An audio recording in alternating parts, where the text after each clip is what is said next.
What is the problem? It's the my way problem. Isaiah put it this way: all we like sheep have gone astray. We have turned what? Everyone to his own way. Frank Sinatra, if you ever heard of the American singer, he has a famous song, I Did It My Way. That was an ancient, loved song. Did you know that's the song of the proud? Now, real quickly, look at James 4 with me, because James talks about how we solve this. And before we finish, is this class over at 50?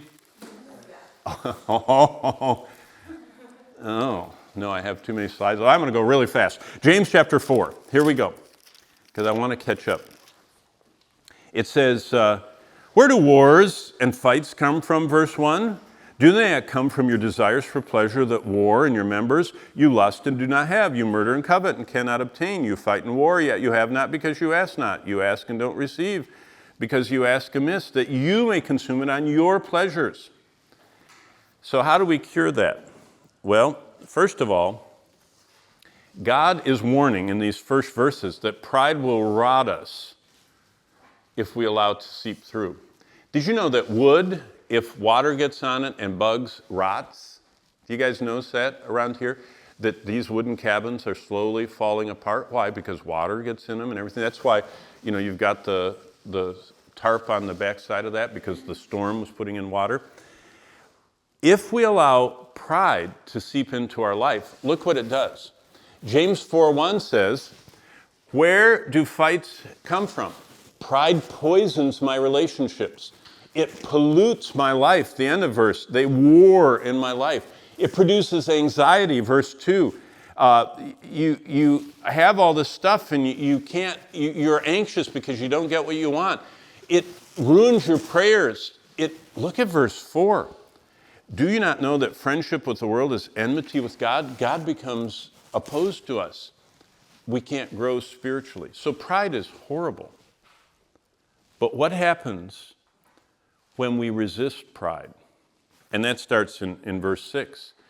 But he gives more grace. Look at this. God says, I'm offering you wisdom. If you seek it, God gives grace to empower us. Look what verse 6 says of James 4. But he gives more grace. Therefore he says, God resists the proud. He's in your box, and he will not allow us, if we belong to him, if we've trusted Christ, to remain proud. So what does he ask us to do? Accept his grace, to humble ourselves. Here's what humility does. Humility prompts a dose of grace. This morning, we're staying in the speakers. We've finally moved in. We were off campus, and last night we got into our room, and this morning I reached in behind the shower curtain and I turned on that knob of the shower, and immediately the coldest blast of water you've ever felt came right from, I think, the Pacific Ocean. It was so cold. Hit me. Guess what? Humility prompts a shower of grace. Think about that. Do you want to get showered with grace? Humble yourself. Humility provides deliverance from God. Look at verse 7. Submit to God, resist the devil, he'll flee from you. When we submit to God, the opposite of pride is submission. God delivers us from the devil. Verse 8, draw nigh to God and he'll draw nigh to you. Humility gets us close to God. Verse 8 continues, cleanse your hand. Humility promotes cleansing and God making us succeed. Now look at this. Humility takes the attraction away from sports. A lot of people love sports because, they can be the expert of that. The captivation away from finances. People love to show off their finances. The fascination away from media.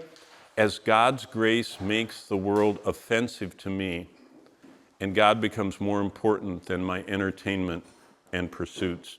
The only medication that defeats pride is grace. Right here. God offers, we say yes, he gives us grace, we submit. The only pathway to grace is submission.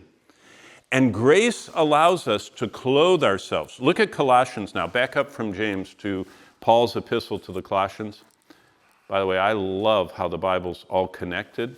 And Colossians 3 tells us, oh, good, we still have time.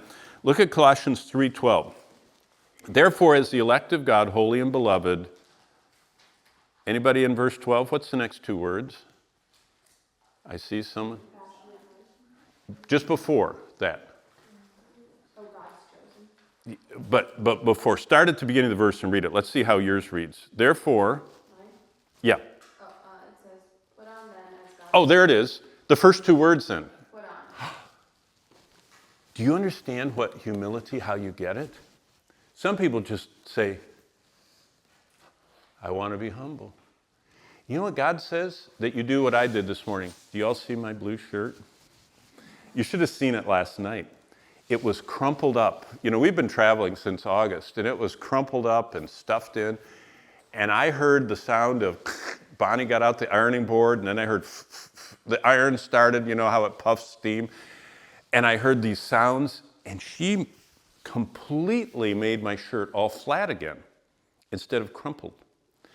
And it hung on a hanger. And this morning, how do you think I got it on?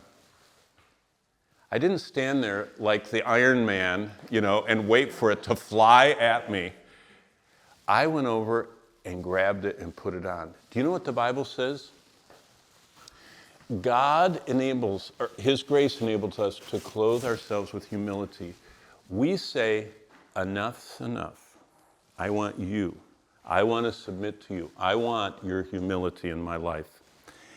Jesus models this. Did you know what Jesus says all the way through, but here are three examples. Jesus said, I don't want to do my own will. Have you ever noticed how many times He said that? I don't want my own will. I don't want my own will. I want the will of my Father. What was Jesus doing? Clothing Himself with humility. The conclusion is, clothe yourself with humility. John 3:30. Do you remember how John the Baptist put it? He must increase, but I must decrease. That should be our goal in life. I want Christ to increase. I want to act more like Him, look more like Him. And the way I do it is to clothe myself with humility and submit to God.